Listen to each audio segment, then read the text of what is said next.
तो आज हम बात करेंगे ईवीएस के महत्वपूर्ण कंटेंट, महत्वपूर्ण टॉपिक परजीवी और सहजीविता के बारे में। परजीविता और सहजीविता के बारे में, जैसा कि आप स्क्रीन पर देख रहे हैं, परजीविता और सहजीविता के बारे में।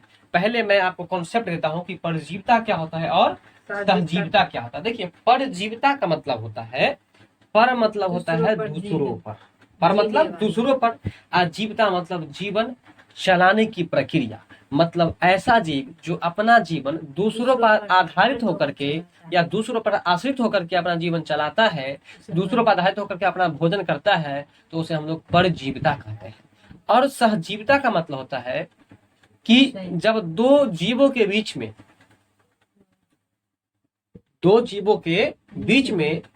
दोनों के परस्पर सहयोग से दोनों का जीवन चलता हो, तो उसे हम सहजीविता कहते हैं। जैसे अगर उदाहरण ले तो भैंस और बगुला का ले, तो भैंस के पीठ पर बगुला बैठा रहता है और बगुला अपना भोजन भैंस से कर लेता है और भैंस का काम हो जाता है बगुला से। तो इसको हम लोग कहते हैं सहजीविता। सह मतलब कॉपरेट, सहायता, यानी कि दो जीवों के बीच में परस्पर सहयोग से जो जीविका चलती है, जीवन चलती है, उसे हम लोग सहजीविता कहते हैं। अब जानेंगे हम लोग परजीविता का अंग्रेजी क्या है और सहजीविता का अंग्रेजी क्या है। तो परजीविता का अंग्रेजी है पैरासिटिज्म है। क्या है? पैरासिटिज्म है। और सहजीविता का अंग्रेजी है सिम्बायोसिस। क्या है? सिम्बायोसिस। सिम्बायोसिस, ठीक है। सहजीविता, तो से सहजीविता, इसलिए एस से सिम्बायोसिस। क्लियर है? तो अब ये तो हम मौखिक बताए थे आपको परजीविता के बारे में, लेकिन अब हम लोग आपकी किताब की दृष्टि से अगर हम देखें तो क्या लिखा हुआ है। परजीविता यानी कि पैरासिटिज्म वे जीव जो अन्य जीव पर आश्रित होते हैं। क्या हम यही बात न बताए थे कि ऐसे जीव जो अन्य जीवों पर आश्रित होते हैं या आधारित होते हैं, तो उस जीव को हम लोग क्या कहते हैं? परजीविता कहते हैं। ठीक है। अब चलो, और अपना फायदा उठाते हैं। मतलब कहने का मतलब वही बात हुआ कि दूसरे जीव पर आश्रित होकर के अपना फायदा उठाता है या उस पर आधारित रहता है, तो मतलब वही बात होगी, सेम बात है। और जिन जीवों पर ये आश्रित होते हैं उन्हें नुकसान पहुंचाते हैं। ये जो परजीवी होते हैं वो जिन जीवों पर आश्रित होते हैं उन्हें क्या पहुंचाते हैं? लॉस पहुंचाते हैं। अब मान के चलो, जब किसी व्यक्तियों को किसी तरह की बीमारी पकड़ लेती है, मान लेते हैं हम बैसिलस जीवाणु के बारे में बात करते हैं। बीसीजी का जो टीका लगाया जाता है, तो बैसिलस जीवाणु जो होता है, अगर आदमी के फेफड़े में जाके अटैक कर गया, तो वो तो अपना बैसिलस जीवाणु तो अपना आनंद में रहता है, उसके फेफड़े को वह खाता रहता है, लेकिन दूसरा को लॉस पहुंचता है ना। इसलिए याद कर लो कि परजीविता जो होता है वो दूसरे को नुकसान पहुंचाता है, भले ही अपना फायदा वो लेते रहे। फिर आगे है परजीवी जंतु के बारे में, यानी कि पैरासाइट के बारे में। परजीवी, अच्छा उसी वही लिखा है कि परजीवी जंतु कहलाते ना। अच्छा, जैसे कि जोंक। अब देखो, जोंक को बड़ा ही आनंद आता रहता है, जब वो किसी को पकड़ ले तो जल्दी छूटता नहीं रहता है, अपने आप में बड़ा आनंदित होता है, नहीं कि हम उसका खून पी रहे हैं। लेकिन दूसरे को क्या होता है? खून का कमी होता है, लॉस होता है, खून का कमी होता है। बात समझ रहे हो? अब देखो, जू की बात करें अगर हम, जिसको हम लोग आम भाषा में ढील कहते हैं, है ना, गाँव घर की भाषा में क्या कहते हैं? ढील।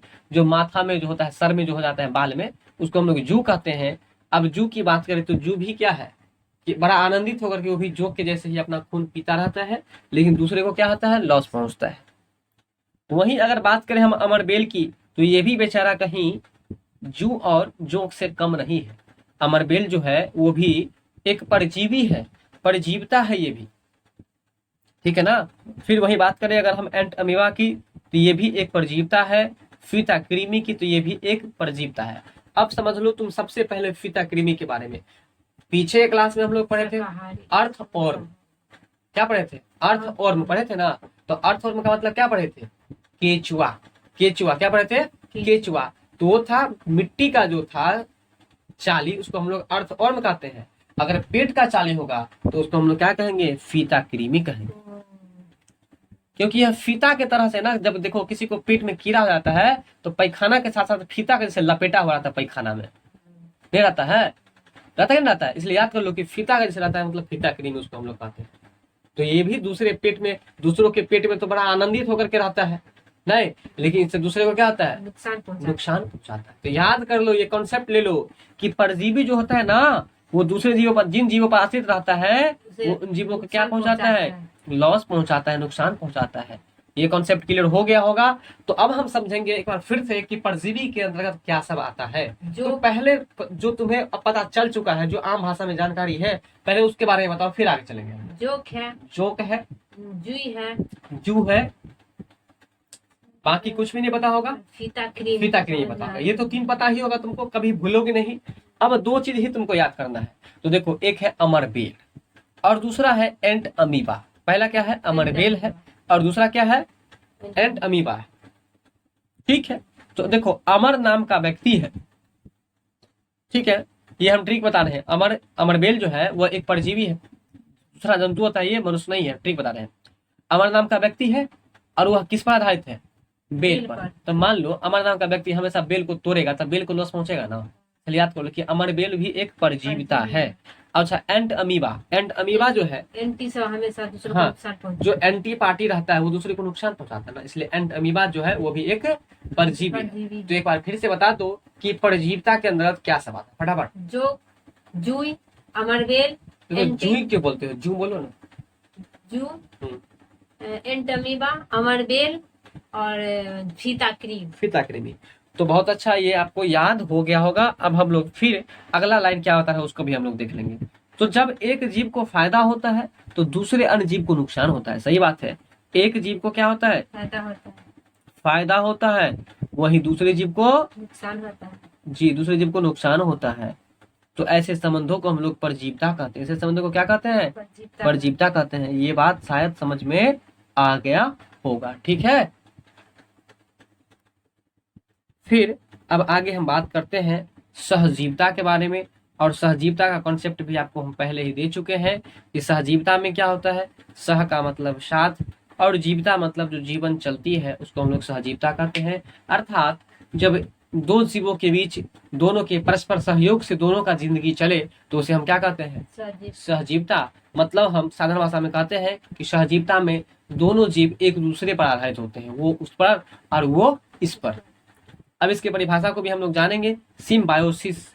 जब दो जीव या पौधा एक दूसरे पर निर्भर रहते हैं, जब 2 जीव या पौधा एक दूसरे पर निर्भर रहते हैं तथा एक दूसरे को क्या पहुंचाते हैं, लाभ। पहले बता दिए कि वो एक दूसरे पर निर्भर रहते हैं, यानी कि सहजीविता मतलब दोनों को सहायता करते हैं। जब सहायता करेंगे दूसरे को, मतलब तो वो भी तुमको करेगा, तो दोनों को प्रॉफिट ही हुआ ना, नुकसान नाम की तो चीज ही नहीं है। उन्हें हम लोग सहजीवी कहते हैं। उन्हें हम लोग क्या कहते हैं, सहजीवी कहते हैं। अब आगे चलो। तथा इस प्रकार के संबंध को सहजीवन कहा गया। तथा इस प्रकार के संबंध को हम लोग क्या कहते हैं, इस प्रकार के संबंध को हम लोग सहजीवन कहते हैं। क्लियर है यहाँ तक। अब चलो, और पौधों का यह गुण सहजीविता कहलाता है। और पौधों का जो यह गुण है वो क्या कहलाता है, तो सहजीविता किसे कहते हैं, पौधों को। अब देखो ऐसे हम लोग अरे यार, सहजीविता कहते किसको है, परिभाषा। तो जब दो पौधा एक दूसरे पर निर्भर होकर एक दूसरे को लाभ पहुंचाता हो तो उसे हम लोग सहजीविता कहते हैं। बात समझ में आ गया। जैसे हम बात करते हैं मटर के पौधा के बारे में। मटर का पौधा राइजोबियम सहजीवी जीवों के उदाहरण है। अगर हम बात करें पौधा के बारे में तो मटर का जो पौधा है वो और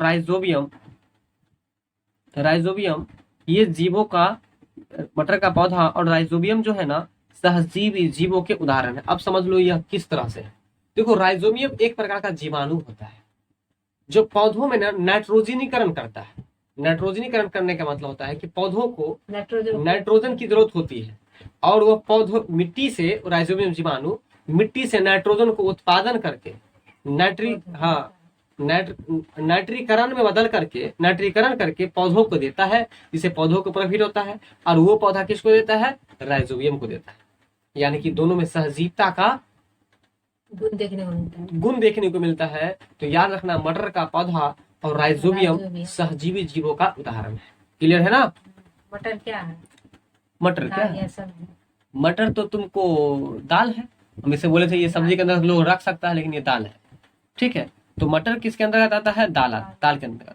अब चलिए इसी प्रकार अगर हम बात करें लाइकेन के बारे में, तो लाइकेन जो है ना एक सहजीवी है। ये 10वीं में डायरेक्ट लाइन दिया हुआ है कि लाइकेन क्या है, तो एक सहजीवी है। और शैवाल जो है, शैवाल और फफूंदी, ये सब सहजीवता का उदाहरण है। ठीक है, लाइकेन कहे, शैवाल कहे या फफूंदी कहे, ये सब किसका उदाहरण है? सहजीविकता का उदाहरण है। तो याद कर लो, देखो सवाल जब हम पूछ पाछ करेंगे एक दूसरे को तो सहायता मिलेगा दोनों को, क्योंकि वो भूलेगा नहीं और तुम सीख जाओगे। इसलिए याद कर लो कि शैवाल नाम का जो जीव है वो क्या है? सहजीवी का उदाहरण है। फफूंदी जो है वो भी तुमको सहजीवी का उदाहरण है। फफूंदी क्या है? वो भी सब सहजीवी का उदाहरण है।